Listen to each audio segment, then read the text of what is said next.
आज बाळासाहेब भवन येथे अखिल भारतीय केबल संघटनेची बैठक पार पडली। नक्की बैठकीचा विषय काय होता, कशानंतर बैठकीची माहिती जाणून घेणार आहोत। आपल्यासोबत अध्यक्ष टोनी डिसूजा सर, बैठकीचा विषय काय होता, काय झालं बैठकीमध्ये, काय निर्णय घेण्यात आला, काय चर्चा झाली? आज संपूर्ण भारतामध्ये 3 कोटीपेक्षा जास्त केबल सोनीचे चॅनल्स बंद आहेत। त्याच्यासाठी ही मीटिंग आम्ही आयोजित केली होती। सोनी चॅनलचे पदाधिकारी आमच्यासोबत आले होते, इथे मीटिंग झाली आणि आम्हाला जो काही इथून MSOकडनं म्हणजे जे कंपन्या आहेत हॅथवे, डेन आणि GTPL यांच्याकडनं असं सांगितलं जातं की त्यांनी हे पैसे वाढवून मागितलेत म्हणून आम्ही ॲग्रीमेंट त्यांच्याबरोबर करत नाही आहे, तो बर्डन कस्टमरवरती जाईल। परंतु आम्ही यांच्याबरोबर सोनी चॅनलवाल्यांबरोबर ज्यावेळेला चर्चा केली त्यावेळेला आम्हाला असं कळलं की यांनी कोणत्याही प्रकारे कोणतंही वाढीव काही मागितलेलं नाही आहे। तर ही गोष्ट त्यांच्याकडनं आम्हाला क्लिअर झालेली आहे आत्ता। परंतु आत्तापर्यंत आम्हाला ह्या कंपन्या ज्या काही चुकीच्या माहिती देत होत्या तो आमचा भ्रम आज दूर झालेला आहे। आमच्या सगळ्या ऑपरेटरांनी त्यांना वेगवेगळे प्रश्न विचारले, त्याची त्यांनी दिलखुलास उत्तरं दिलेली आहेत आणि आम्ही आमच्या युनियनच्या वतीने त्यांना 2 मागण्या आता त्यांच्यासमोर मांडलेल्या आहेत। त्या आम्हाला पुढच्या काही दिवसात तो निर्णय घेतील। पहिला मुद्दा आमचा असा आहे की OTT चॅनल जो त्यांचा लॉसमध्ये चाललेला आहे तर तो बंद करावा। तो बंद केल्यानंतर काय होईल की त्या OTT चॅनल बंद झाल्यामुळे आमचे कस्टमर वाढतील, त्याचा फायदा त्यांनाच होणार आहे कस्टमर वाढल्यानंतर। त्याच्यानंतर यूट्यूबवरती जो काही त्यांचा कंटेंट येतो तर तो एक त्यांनी बंद करावा। तो बंद झाल्यानंतर पण कस्टमर आमचे वाढतील आणि तोही बेनिफिट त्यांनाच मिळणार आहे। तर ह्या गोष्टी आम्ही त्यांच्यासमोर मांडलेल्या आहेत, ह्या आमच्या युनियनच्या वतीने आम्ही मांडल्यात।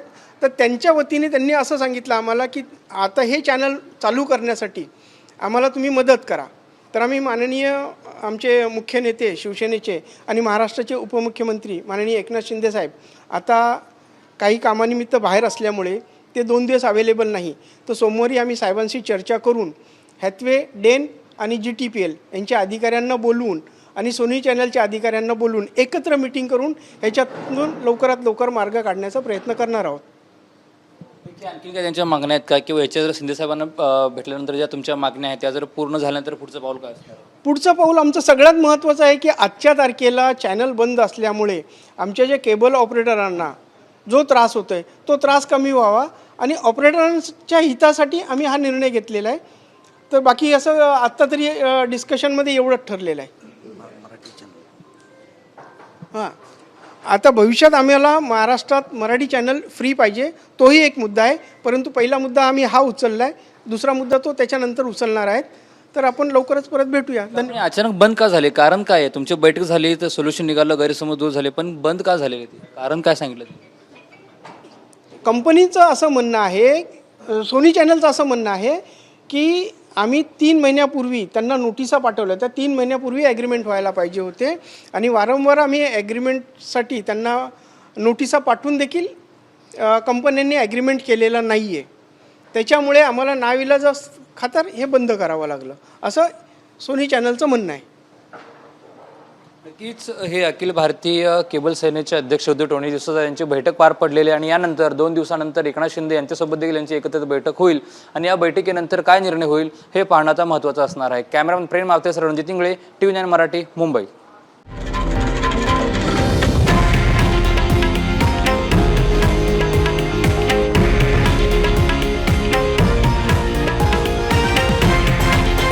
हे आहे देशातील नंबर 1 न्यूज नेटवर्क आणि आपण पाहत आहात TV9 मराठी, एकमेव।